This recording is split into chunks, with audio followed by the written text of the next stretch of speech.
Porque algunas personas solo quieren escuchar y ser escuchadas.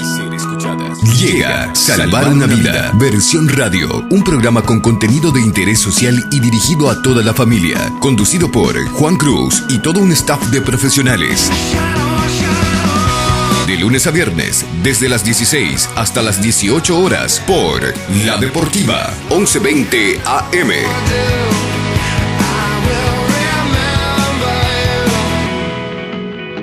Baja tu aplicación desde Play Store y sintonizanos desde cualquier smartphone en todo el mundo. Estamos en comunicación con la licenciada Nilsa Gadea de la Dirección General de Educación Inclusiva del Ministerio de Educación y Cultura. Buenas tardes, licenciada Nilsa, ¿cómo le va? Muy buenas tardes, encantada de saludarlos. Yo estoy en la dirección de nivel que se denomina Dirección para Personas con Necesidades Específicas de Apoyo, dependiente de la Dirección General de Educación Inclusiva. Ah, qué bueno, sí, justamente queríamos conversar con usted. Es que desde ayer hasta hoy estamos dedicando el programa Salvar una Vida, versión radio, para charlar un poco sobre las oportunidades que tienen aquellas personas con discapacidad, chicos, niños, adolescentes, en cuanto al estudio. Y quiero arrancar consultándole, licenciada, sobre el tema de la Ley de Educación Inclusiva, que creo que ya hace un par de años está implementado en el país. Pero ¿cómo ve el progreso de esta ley en las instituciones públicas principalmente, licenciada?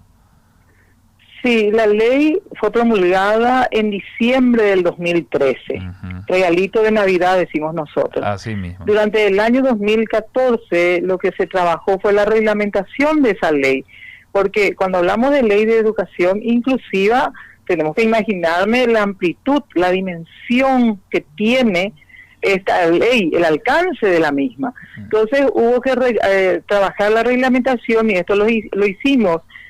Como rector siempre el Ministerio de Educación, pero tratamos de hacer lo más participativa posible esta tarea de reglamentación. Participaron representantes de colectivos de personas con discapacidad, de organizaciones civiles y otras organizaciones que trabajan el tema. Esta reglamentación fue también promulgada por decreto en diciembre del 2014. Y un capítulo de esta reglamentación fue promulgada por resolución ministerial y es el capítulo que habla de las faltas y sanciones. Justamente, digamos, lo más sensible, ¿qué pasa si no cumplimos con el mandato de la ley?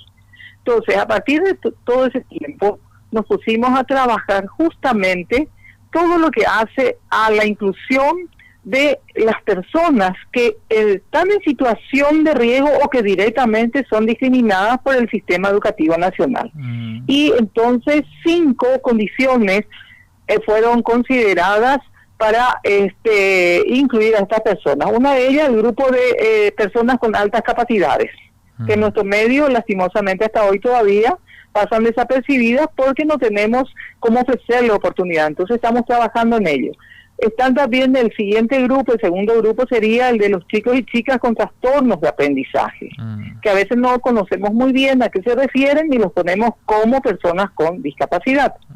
Otro grupo es de aquel grupo de chicos que llegan tarde, que se incorporan tarde al sistema educativo. Llegan con 9 años a la escuela por primera vez o más aún, y ¿cómo hacemos su escolarización? Los sentamos los chicos de 10 o 9, 10 años con los chicos de 6 que empiezan el primero. Imposible, no recomendable. Luego está el grupo de los chicos que tienen una historia particular, una historia personal, una historia escolar, una historia de vida diferente.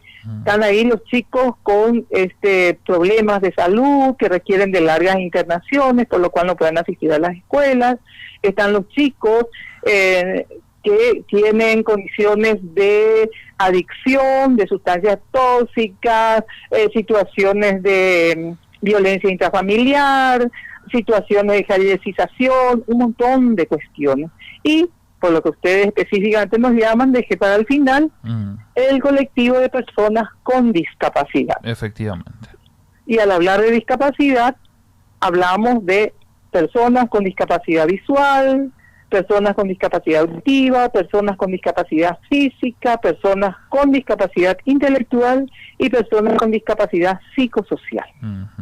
Y esfuerzo de todos es comprender y sobre todo encontrar estrategias para dar igualdad de oportunidades de ingreso al sistema escolar a todos estos grupos que estuve nombrando. La tarea es grande. Y me señalaba usted en el aspecto público, cuánto avanzamos.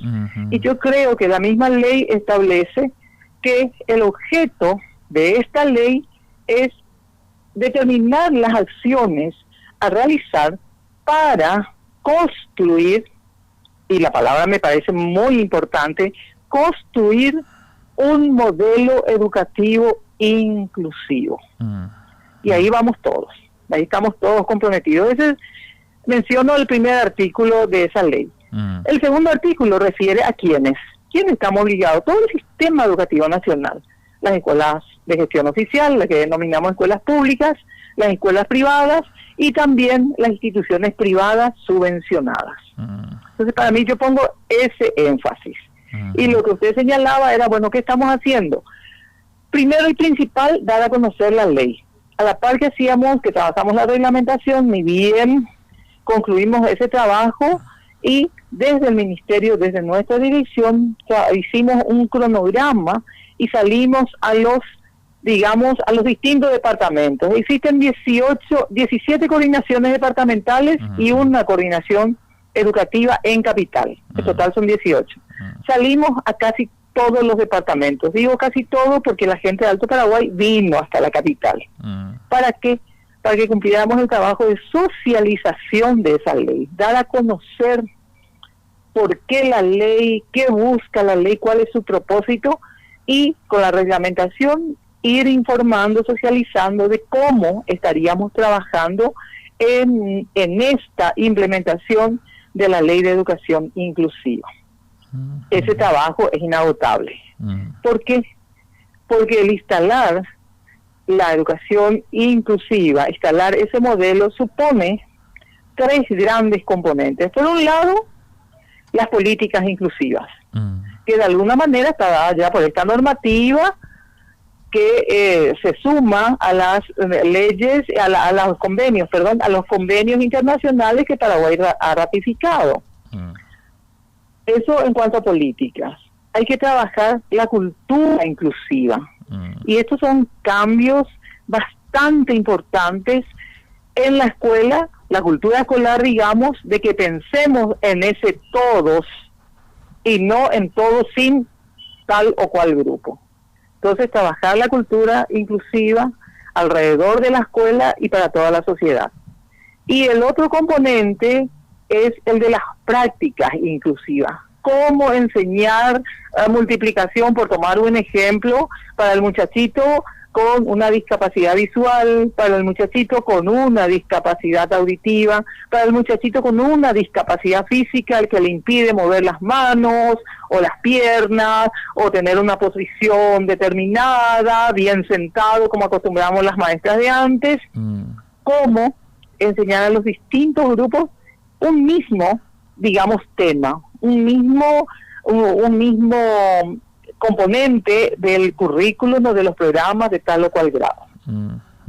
Entonces, el trabajo es arduo, pero satisfactorio. Vamos dando pasito a paso, ¿verdad?, estos avances. La misma ley habla de que esa construcción debe ser gradual.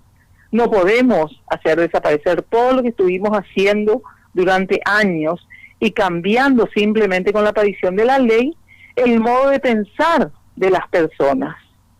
¿Qué es realmente incluir? Es dar igualdad de oportunidades a todos estos grupos que estuvimos mencionando, al igual que las otras personas, los otros estudiantes que no tienen esta condición. ¿Y qué hacemos? ¿Qué es lo que hacemos? Derribar esas barreras que impiden que esos chicos accedan a las escuelas o accedan a esos espacios que no están preparados para ellos. Tenemos que derribar esas barreras que impiden su acceso, debemos derribar esas barreras que impiden que ellos participen, debemos derribar las barreras que impiden que ellos aprendan y debemos derribar esas barreras, sobre todo la de los prejuicios, de las actitudes humanas que los consideran diferentes y que no valoran esa diferencia. Debemos reconocerles el derecho y valorar esas diferencias.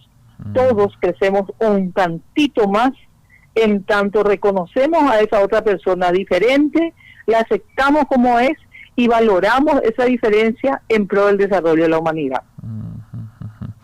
¿Alguna pregunta? Sí, no, le estoy escuchando atentamente. ¿Sabe por qué le escucho atentamente? Porque esta ley, como usted bien lo habló, y la reglamentación es bastante amplia, ¿verdad? Muy Entonces, amplia. en el desarrollo, usted fue muy cada clara. Día vamos descubriendo su amplitud. Totalmente, usted fue muy clara en la explicación, es muy claro. Lo que quiero consultarle es con relación a, usted habló de las políticas inclusivas, estamos trabajando en la cultura inclusiva. En detalles, ¿en qué consiste ese trabajo y con quiénes están trabajando? ¿Qué están haciendo con el docente principalmente en cuanto a programas, capacidades? No sé, dígame, en relación a este tema. Sí. Cuando decimos política es lo que determina el Ministerio de Educación, ¿verdad? A lo que va a apuntar, vaya la expresión, dónde va a poner énfasis. Y hablamos de que uno de los componentes, uno de los ejes fundamentales, ¿verdad? En este momento de la política educativa nacional es la inclusión, la atención a la diversidad. Entonces, eso está determinado por esas normativas y por todas las modificaciones en cuanto a normas de habilitación de centros, que ya existen, ya se trabajó con el Instituto Nacional de Tecnología y Normalización, y los expertos en la materia, todo lo que haga accesibilidad arquitectónica.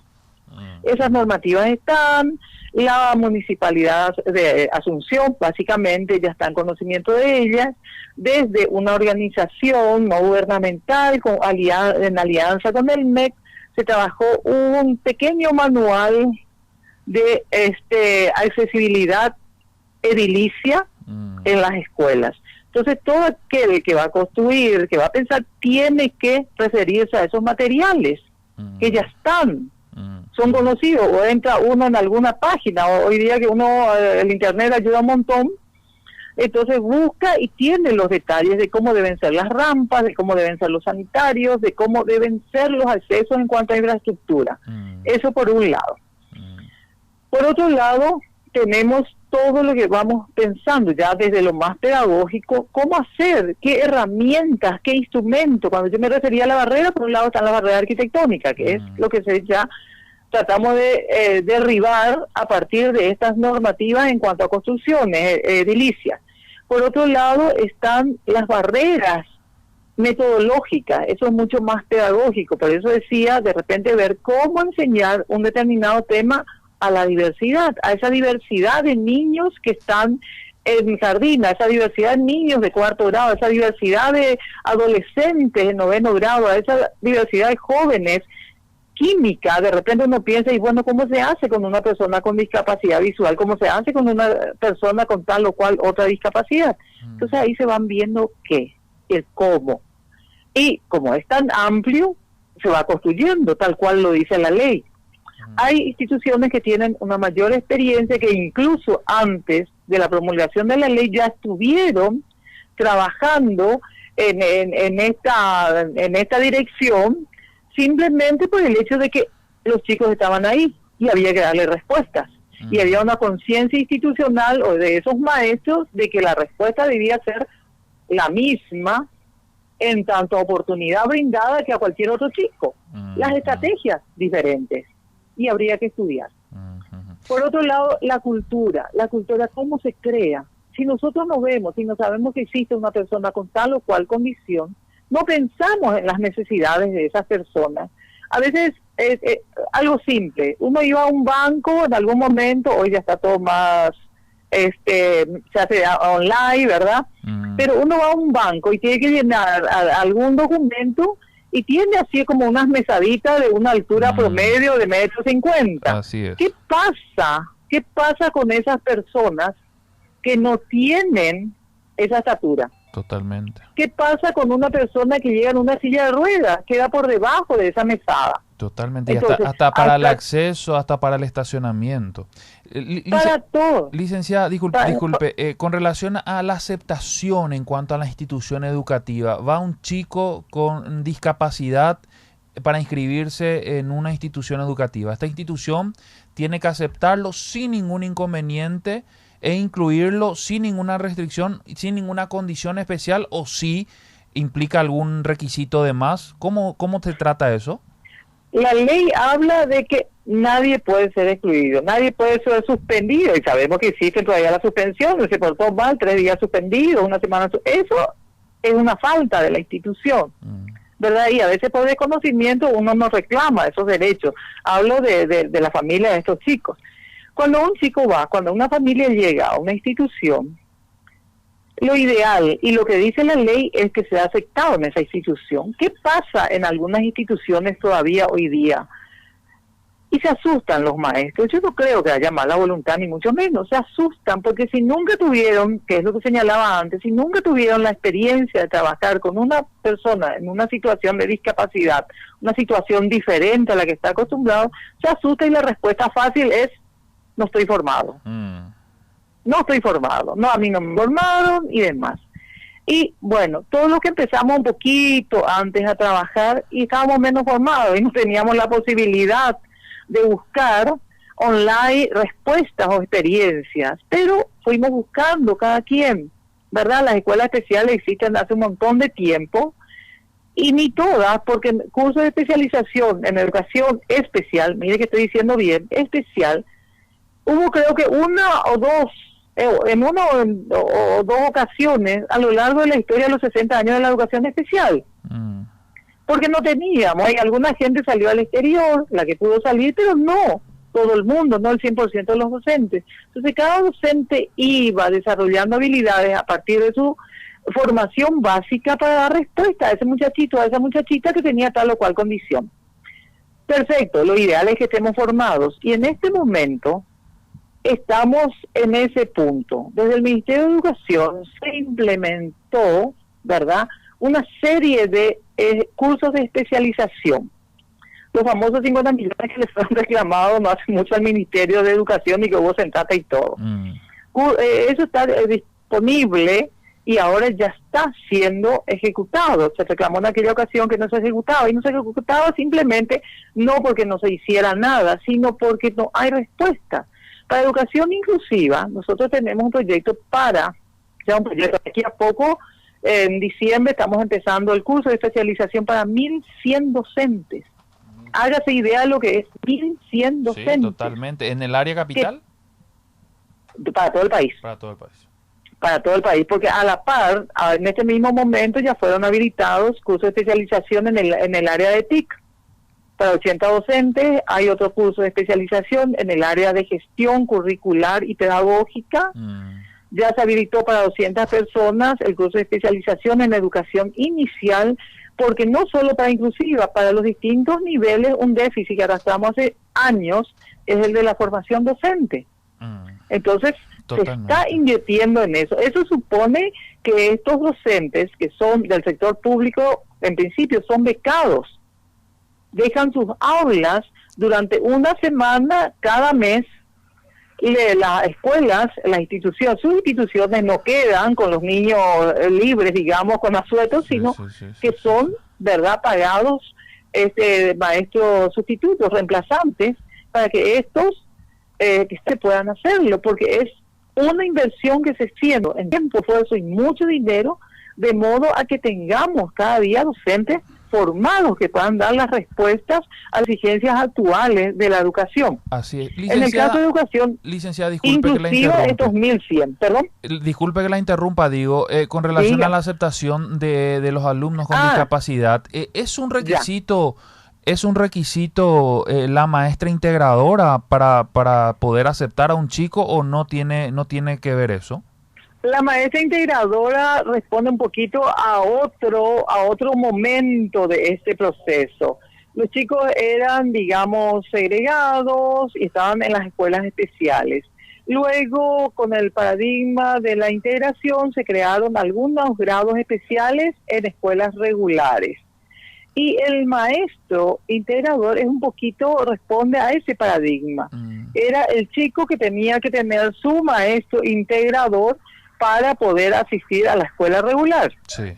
Y la inclusión supone un diseño universal donde todas las instituciones estén preparadas. No es el chico que tiene que llevar su asistente para alfabetizarse, para educarse, sino que la institución debe contar con un maestro de apoyo, que no es un maestro para el niño, no es el asistente del niño, no es el maestro particular del niño, sino un maestro de apoyo que apoya la labor de ese docente que trabaja con ese niño o con esos niños que tienen una condición diferente, ayudándole al maestro a planificar, a crear nuevas estrategias de aprendizaje, a trabajar con los padres, a trabajar con el niño, a trabajar con los compañeros del aula. ¿Qué pasa con esas instituciones? Porque en muchos casos no hay maestro de apoyo o no hay orientador en el colegio por falta de rubro, por falta de algo. Bueno, eso también, nosotros también estamos trabajando en eso, generamos todos los perfiles, la misma reglamentación de la ley establece qué tipo de equipo técnico deben tener y si en un primer momento no podemos contar con ellos en todas las instituciones, queremos que esos equipos estén establecidos en las escuelas áreas, las escuelas de referencia de cada zona de supervisión y recurrimos a ellos. Se está viendo también la formación porque ese maestro integrador cayó un poquito, digo yo siempre, se desdibujó el paisaje y ni siquiera cumplía aquel rol para el cual fue establecido en su momento, sino se tornaba un poquito el maestro particular del niño y en vez de darle oportunidades de crecimiento lo que hacía era no permitirle los estímulos necesarios. Le abría la cartuchera, le pasaba el lápiz, le hacía la punta del lápiz, le copiaba las lecciones y al final era un cuidador más que un docente. Entonces eso también estamos trabajando y en el presupuesto del Ministerio de Educación para el próximo año se solicitan todos estos especialistas y se pide, ¿verdad? Se solicita, se presenta, se fundamenta la necesidad de contar con estos maestros de apoyo. Existen hoy día, ¿verdad? No son el número el necesario para dar respuesta como usted lo señalaba, pero sí estamos viendo de acrecentar ese número y ver cómo organizar nuestro equipo de apoyo, cómo contar con ese presupuesto y responder a las necesidades de cada una de las instituciones. Vuelvo a aquello de gradual. Lastimosamente no podemos abrir, ¿verdad?, tomar la marita y mañana tenemos todos esos rubros, todos esos docentes y la formación. Licenciada Nilsa, por cuestiones de tiempo tengo que cerrar la entrevista, pero me encantaría tenerla en la radio. La voy a llamar más tarde o luego, quizá la próxima semana. Es muchísimo lo que tenemos que hablar. Y vamos a ver si podemos coordinar y hablar todo un programa desde las 4 hasta las 6 sobre educación inclusiva en el Paraguay. ¿Le parece? Le vamos a llamar la próxima semana. Encantada. En este momento fue un poquito desordenado quizás, porque son demasiadas las ideas, son muchas las preguntas, y entonces tendríamos que organizarlo mejor. Pero encantada. Le llamo la próxima semana. Muchas gracias, directora. Muy amable. Muy buenas tardes. Adiós. Hasta luego. La licenciada Nilsa Gadea, de la Dirección de Educación Inclusiva del Ministerio de Educación y Cultura.